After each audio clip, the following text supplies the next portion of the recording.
Burkina Faso ngo fara ɲɔgɔn kan jɛkulu tɔnden minnu tun ye kiiritigɛlaw sɛgɛrɛ k'a yira ko olu ma jɛni u ka jagoya nɔminɛli min kɛra ka bɔ furancɛ fanga ɲɛmaw fɛ. Latigɛ min tun taara k'a fɔ ko olu bɛna bila ka taa kɛlɛkɛkɛnɛ na yaasa ka se ka taa binganiwalikɛlaw kɛlɛ. An min wele ko réquisition pour la mobilisation générale. Olu ka kiiritigɛ kɔni o kuncɛra bi arabadon sɔgɔmada in na Wagadugu.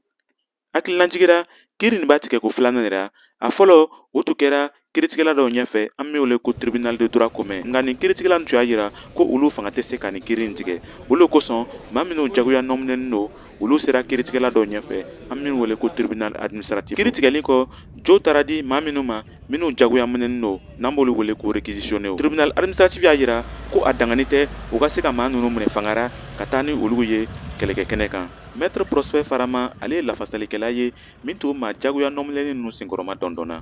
Violation faite aux libertés de nos clients et cette fois-ci kiiritigɛbaga ɲɛma y'a ye ko an ka sɔsɔli kɔni a bɛ se ka kunkɔrɔta sɔrɔ. O de kosɔn a ye latigɛ ta ko fɛn minnu bɛɛ ye jagoya réquisition ye olu bɛɛ ka se ka lalɔ. Kɔfɛ a y'a yira ko a bɛna ni kunnafoni sama ka se maa minnu bɛ kɛlɛkɛ kow ɲɛfɛ. Ne bɛ se ka min fɔ fanga ɲɛmaw bɛ se ka nin kiiri nin sɔsɔ ka taa ni anw ye kiiritigɛla dɔw wɛrɛ ɲɛfɛ.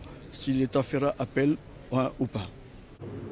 Min ye filancɛ fanga ɲɛmaw ka lafasalikɛla ye Karifa Ɲanu ale y'a yira ko maa minnu tun nɔminɛnen don ko fiɲɛ foyi tun tɛ u ka jagoya nɔminɛni na sabula sɛbɛn le sera ka di olu ma k'a fɔ ko u kan ka taa kɛlɛkɛkɛnɛ kan. An ka Karifa Ɲanu lamɛn.